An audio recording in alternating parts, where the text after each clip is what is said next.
చానా పెద్ద కథ సామి. రక్తంతో సంద్రమే ఇరుపెక్కిన కథ మా దేవర కథ.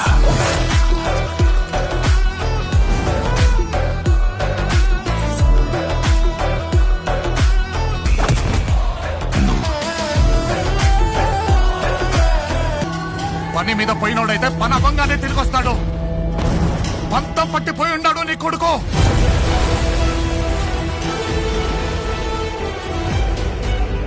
దేవరా సంద్రం ఎక్కి 2 ఏళ్లు గడిచిపోయింటాయి.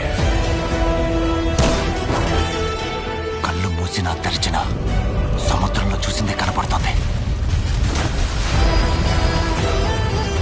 భయం మరిచి ఎప్పుడైనా తప్పుడు పని కోసం సంద్రం ఎక్కితే